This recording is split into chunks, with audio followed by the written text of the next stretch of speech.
We are in the midst from 2020 to 2029.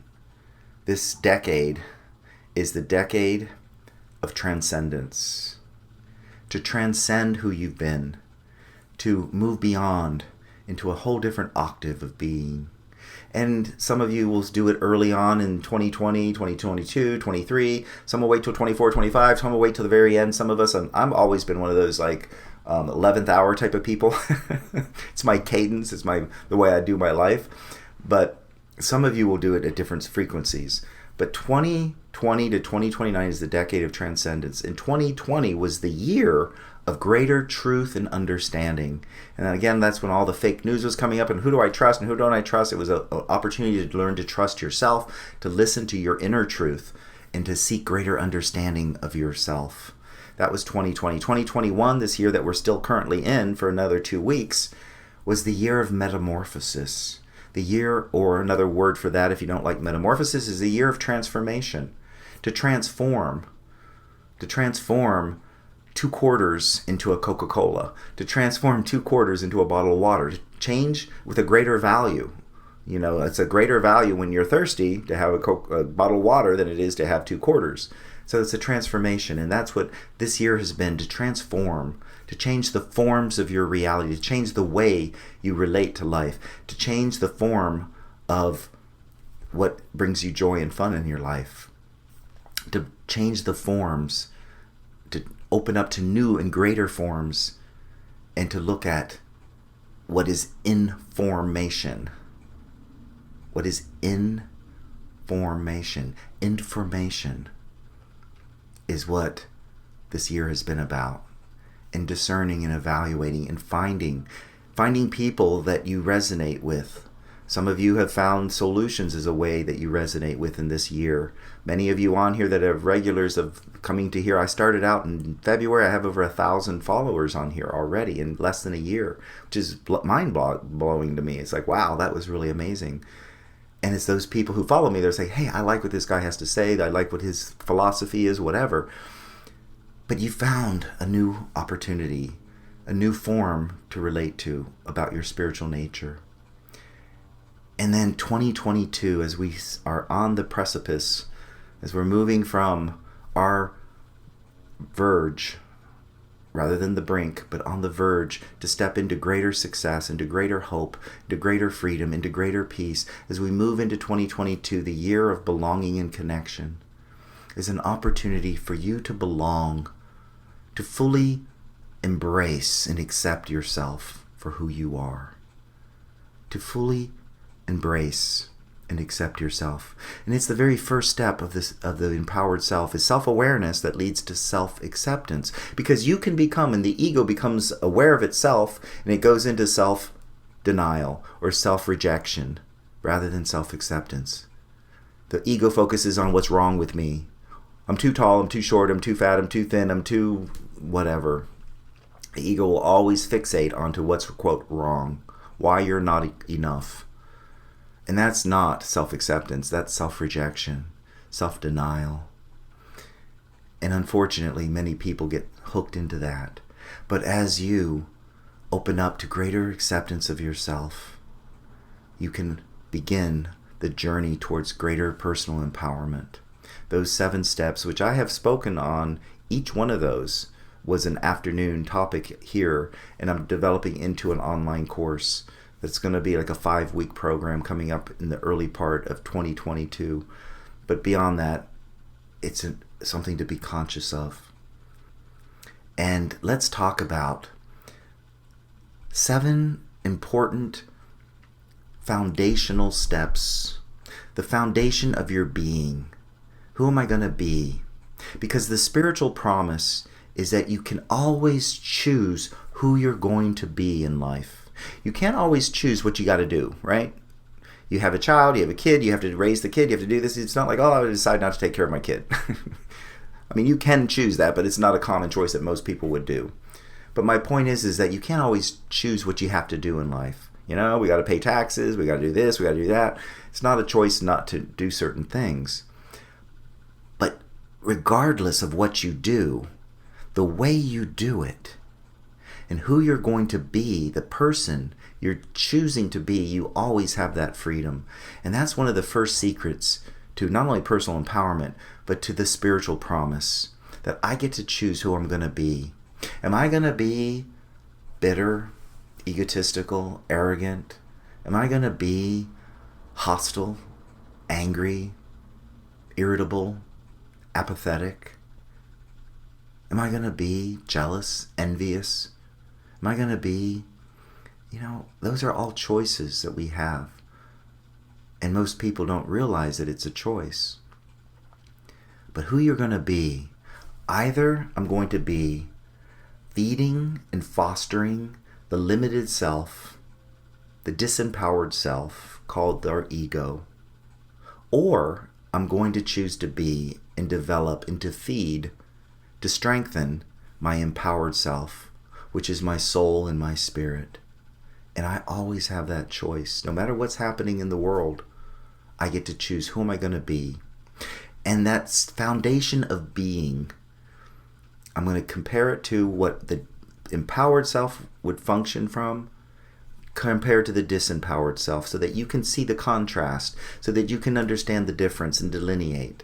So the first component of the foundation of empowerment, the foundation to greater belonging with yourself and greater connection to yourself and others in life, begins with the foundation of being accepting.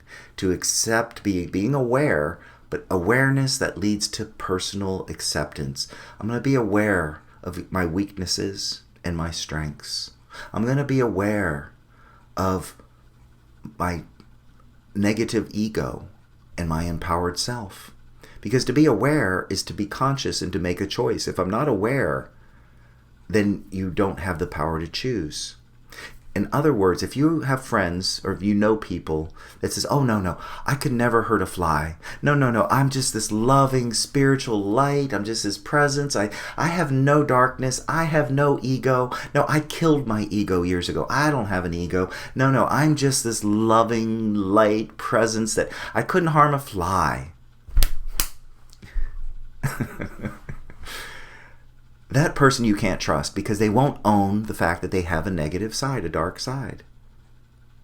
You can't trust somebody who doesn't own that. But a person who says, yeah, I know my games, I know my ego, I know the way I like to manipulate and control people, I know it, and I choose not to. It's not in alignment with who I am and who I'm becoming. That person you can trust. Because the other person who has totally denied it, denied their negative impact, will not ever take responsibility for it because they have deluded themselves to believe that they're incapable of hurting you. And so you need to duck because they will hurt you unconsciously and will refuse to take responsibility for it. Does that make sense? So to be real, to be authentic, to be personally empowered as a spiritual being, to say, yeah, I know my darkness, I know my arrogance, I know my ego, and I know where it leads to nowhere. It leads to self-destruction. I know that. And I choose not to go down that path. Instead, I choose to be a person who's accepting and understanding and compassionate. That's who I choose to be.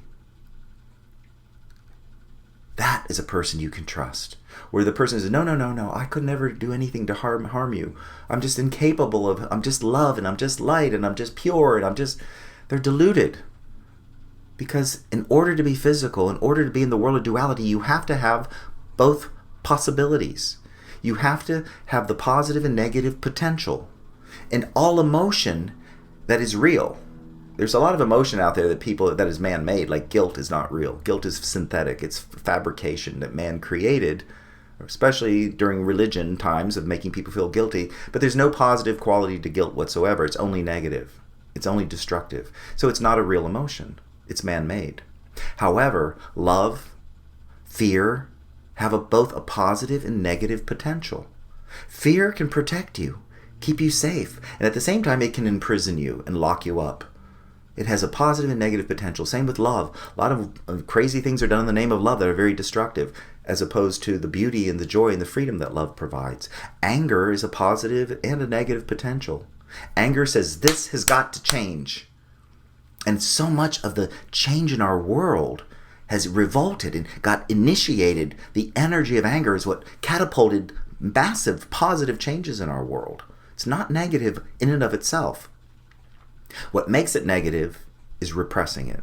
What makes it negative is repressing your fear, repressing your love, repressing your joy, repressing. That's what makes things negative, but not the emotion itself. So anyways, you as a being in a world of duality, you have a positive and negative. You have a shadow self and you have the light self. You have the spiritual self and you have the shadow self. And even the shadow self has a dark side and a light side.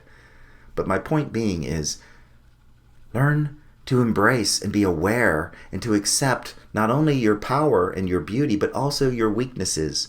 To accept that, yeah, I can be a real son of a bitch from time to time, and I own that, and I recognize that, and I choose not to do that, and I'm going to heal that. So it doesn't just come out automatically that I have dominion over it.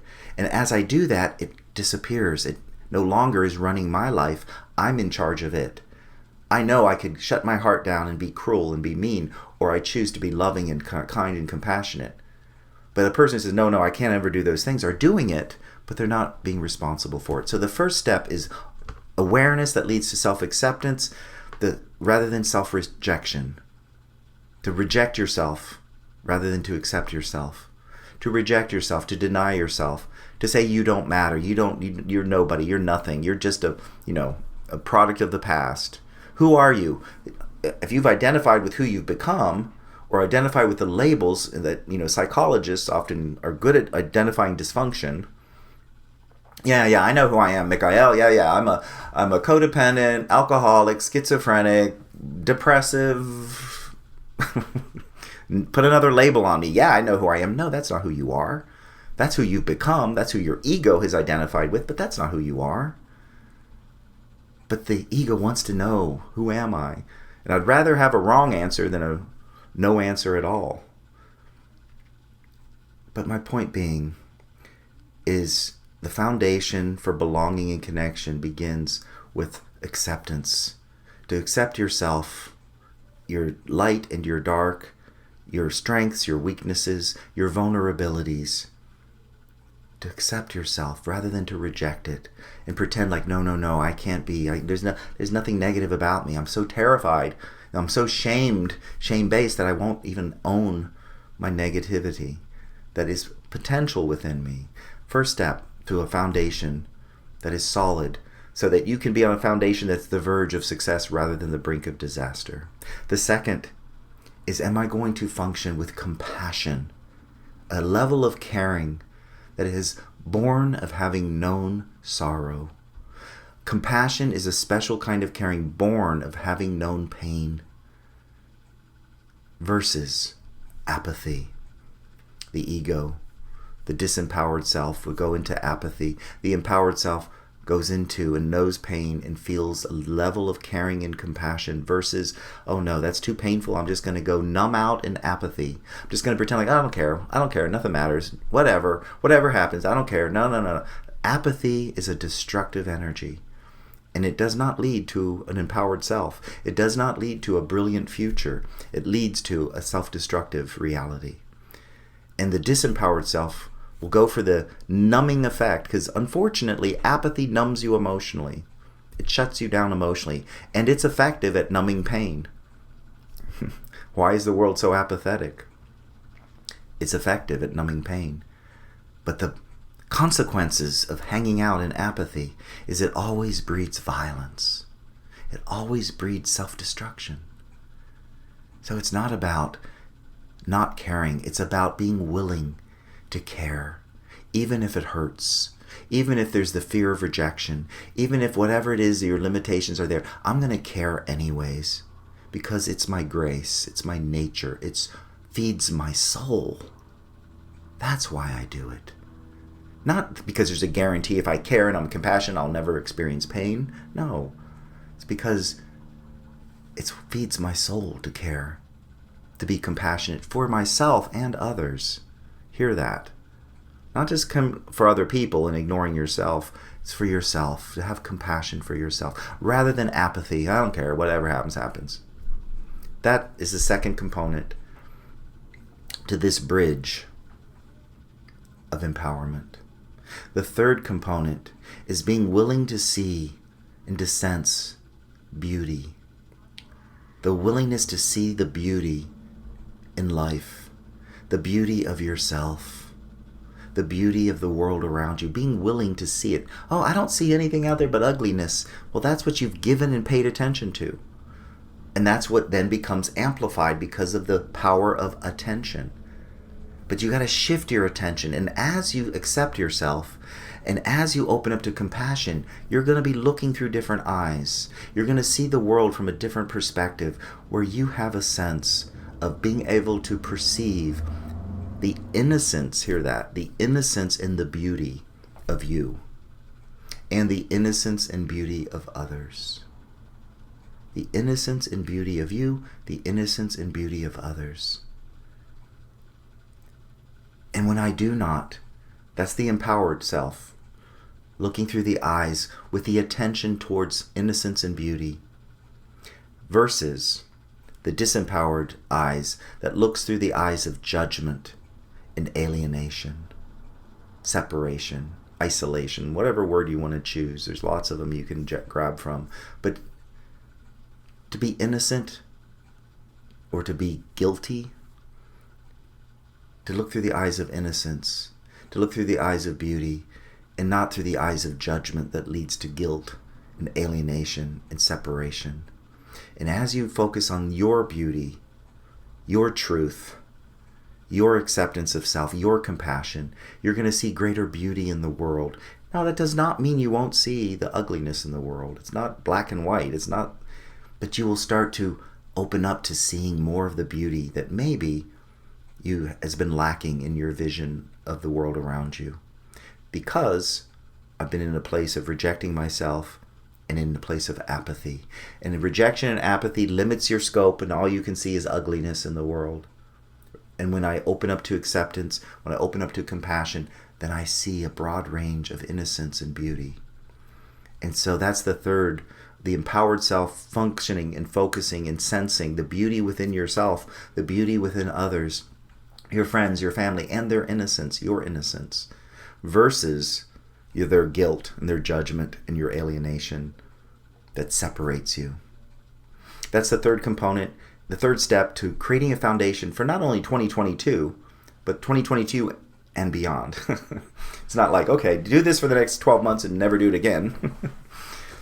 The fourth, and this is a very important component, as all of you know, and these are 7 components I'm going through, and they relate somewhat to the chakra system. You know, the chakra system. The fourth chakra is what? The heart.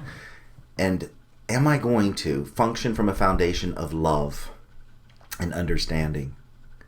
Am I going to come from a place of love and understanding? And what is love, by the way? I mean, I talk about love a lot in all my classes, but I don't have time to go into all that love is. But what does love do? Love pays attention to detail.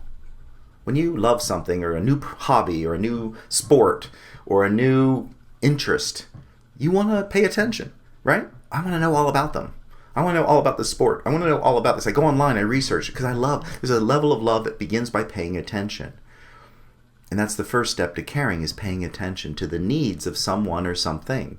That's how you start to care. Second step of compassion comes out of caring. So love is this fourth component of the empowered self, to function with love, versus the disempowered self that denies love and experiences pain, is motivated by avoiding pain versus embracing love.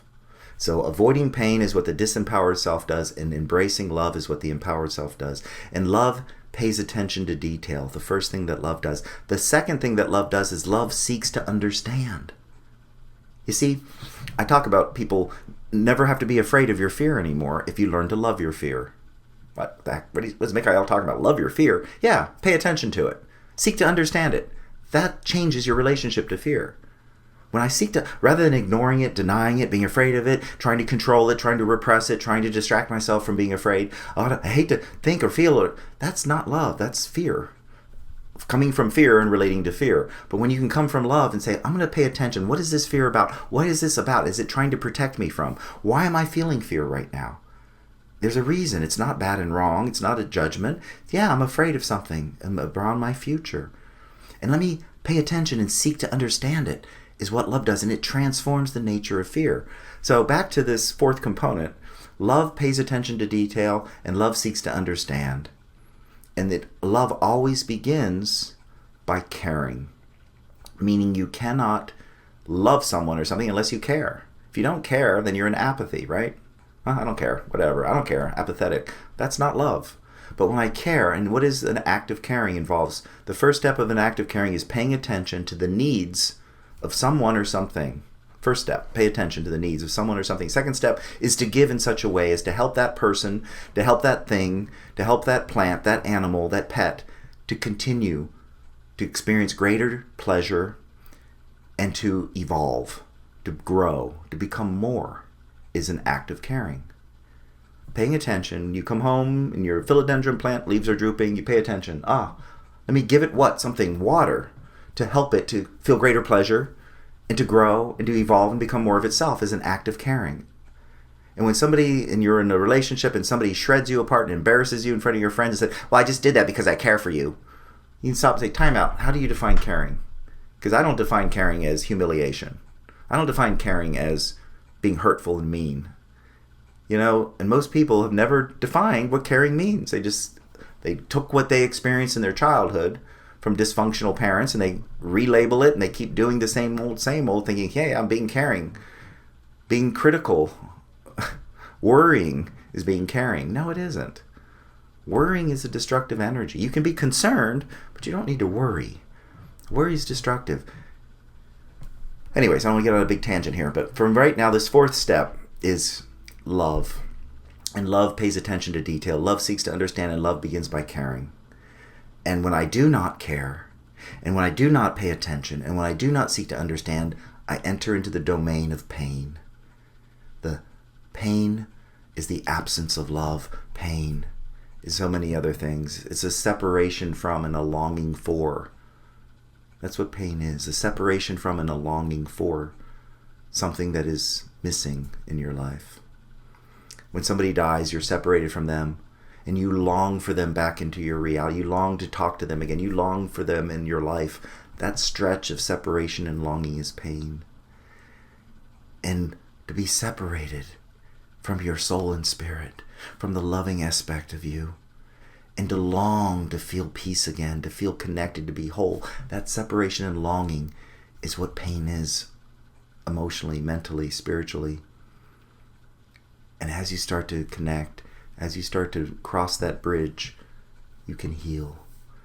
And heal the pain and open up to greater levels of love, greater levels of beauty and innocence, greater levels of compassion and greater levels of acceptance. The fourth component. And then out of that comes the fifth component. Now these four components of acceptance, compassion, innocence, and beauty and love, these four components create a foundation. But there's three more that build upon that foundation to create a plateau. But this fourth is the foundation. And then comes the fifth, which is my ability to respond versus the disempowered self, which is to react. Am I responding to my life? Am I taking responsibility? Is the ability to respond? Am I taking responsibility for my health? Am I taking responsibility because I love myself? I'm compassionate with myself. I accept myself. And I see the beauty and innocence of myself. And I want to respond by taking care of myself versus reacting. To react to life, which is when you function with self-rejection, when you go into apathy, you end up in alienation and judgment and pain, and then you're constantly reacting, trying to avoid pain, trying to fit in and belong and never feeling it, feeling apathetic, lost, alienated, and rejected. And therefore, I'm always reacting to life rather than responding. So the fifth component of the empowered journey, but the empowered self and the foundation for belonging and connection with yourself is that of being able to respond, to take responsibility, and see that it leads to greater freedom in your life. See, the child in you says, oh, responsibility is a bad thing. I don't want to take responsibility. It's always about something I did wrong, right? Who broke this lamp? Who did this? Who left the front porch light on? Who's responsible for this? It's always a negative connotation, but what about the responsibility for your successes, the responsibility for the love you've created, the responsibility for the joy in your life? Do you take responsibility for the positive things in your life that you have created? That's being responsible. Oh, I'd hate to take responsibility for that. Then people think I'm arrogant. People think that I'm... No, that doesn't matter. It's only going to make you arrogant if you give it to your ego and say, yeah, that makes me better than other people, but it doesn't automatically happen unless you give it to your ego. But you can value yourself and say, yeah, I know how to create greater love in my life, and I am a loyal and compassionate friend, and I'm going to take responsibility for that. I'm going to make that part of my image and identity, that I'm a loyal, compassionate, caring friend. And if I don't take responsibility for it, then I won't ever really own it as part of belonging and connection, as part of the foundation of being. And that's the fifth component. The sixth component is that willingness to explore the unknown through enchantment. Now, what does that mean? The unknown through enchantment. Yeah, you know what? Just because things have been a certain way and everywhere I go I look through the eyes of the past, well, I'm going to look through the eyes with my heart open, with love functioning, taking responsibility, with compassion and acceptance and belonging. I'm going to start to see a different world, a world of enchantment, which means the world that we're all connected to each other. That's the world of enchantment. Versus the world of disillusionment, where we're all separate. It's a dog-eat-dog world, and you've got to climb your way to the top, and you've got to control or be controlled. You got to manipulate or be manipulated. You got to dominate or be dominated. That's the world of disenchantment. That's the default, by the way. The default world. And we've all been there. It's not like, oh, what is that about? You've all been there. The world, you can see it out there. It's not hidden. So, the unknown that leads to enchantment. How comfortable are you going into the unknown? How comfortable do you relate to the unknown? Meaning the future, right? Isn't that what the unknown is, your future? How comfortable are you trusting yourself that whatever happens, I'll handle it in that unknown? Or am I constantly anxious of what other shoe's going to drop? Am I in that place of rejecting my power, rejecting my strength, rejecting my beauty, rather than accepting my power and my strength? First component. Am I in a place of apathy and nothing matters rather than compassion and caring? Am I in a place of alienation and judgment versus belonging, or rather versus beauty and innocence? Am I in a place of love and understanding versus pain and alienation? Am I going to respond to my life rather than react? And when I get to this sixth step, I can start to see a world of enchantment, knowing that we're all connected, that we all belong with each other, that we are all expressions of the divine, of God, Goddess, all that is, rather than to struggle, to feel separate and to struggle, which is what the lack of enchantment in going and trusting yourself to go into the unknown leads to struggle and suffering. Coming out of the pain of the fourth step, the pain that leads to being reactionary and thus struggling and suffering, is its byproduct. From the fourth step of pain versus the fourth step of love. When you function from love, you start to respond, and in that response, you become enchanted. You open and see that we're all connected. When you come from pain, you start to react, and you get isolated, and you struggle, and you suffer more and more, not knowing you're the cause of it all. Final, seventh step is your willingness from the unknown to go into solitude, to explore solitude, to take time out to disconnect from the noise and the confusion of the outside world. Solitude can be part of your meditation practice. Solitude can be part of going for a hike in the woods, going for a journey towards the beach, spending time by yourself. Why? To self-reflect, to spend time getting to know you, who you are, and who you are becoming. To take time to reflect, to think, to feel, to journal, to meditate is the seventh step that leads to the foundation for the year of belonging, but also for that sense of connection with your soul and spirit. To pause, everyone was forced into solitude to some degree in 2020, 2021 with the pandemic. But how often do you make time and schedule it into your calendar to spend an afternoon or an evening all by yourself? To not and again, what is that's the empowered self, is willingness to go into solitude and to rejuvenate, to refresh, to reevaluate, to think and feel, to be with yourself. Because why would I want to do that? A person who rejects themselves says, no, I don't want to be with myself. I got to keep myself distracted and see other people. But a person who accepts themselves, feels compassion for themselves with that sense of beauty and innocence within themselves, and loves themselves and responds and sees the connection and enchantment, knows that solitude is a beautiful place to be. Now, when that comes from the empowered self, what is the disempowered self? Is loneliness.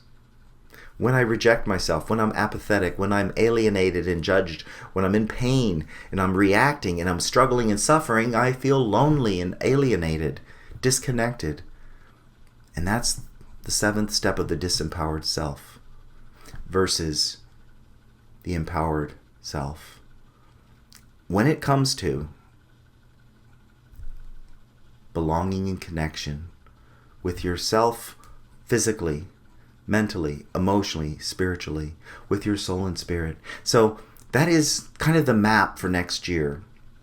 Next year, 2022, is about learning and exploring and discovering how you can belong more deeply through accepting all of who you are, through feeling deeper levels of caring and compassion, by awakening the innocence and the beauty of the truth of who you are, by being loving, by paying attention, by seeking to understand, and then to be able to respond to your life rather than constantly react. To be able to explore the unknown with the enchantment of knowing that I'm safe, I belong everywhere. I can go into the unknown with safety, with the sense of the world is there to support me. We're all connected. And then to enter into a level of solitude that not only feeds and strengthens my soul, but that rejuvenates and renews my being, my energy, my perspective, my motivation. And that is what 2022, the year of belonging and connection, is the foundation to stand upon. And there's a lot more we'll be talking about throughout next year that will help you. This is kind of the skeleton. This is kind of the framework that I've discussed today. And as we embark upon January and February, I'm going to be talking about techniques and ways of doing this and exploring. And I will be offering my class on the personal empowerment, how to develop in your empowered self. Because why it's important to open up and to learn is that once you raise your consciousness, once you become aware of something and you lift your consciousness and raise it, you can't go backwards. You can't pretend, for instance, once we became aware collectively that the world was round rather than flat, you can't go back and pretend the world's flat. You can try to delude yourself into it, but deep down you know the truth. So once you raise your consciousness, and hopefully during this class I said something, I triggered something, I put something together, I connected some pieces in your mind, or some different, various aspects of your own spiritual journey, your own things you've read in books and other classes, and it helped to connect them, help you to understand it, help to raise your consciousness, then that's my goal, that's my purpose, is to help you remember the truth of who you are. I'm not really here to teach you something new. I'm helping you to remember the power and the beauty and the majesty of who you are, a spiritual being that you've always been, and now you're consciously moving towards fully becoming.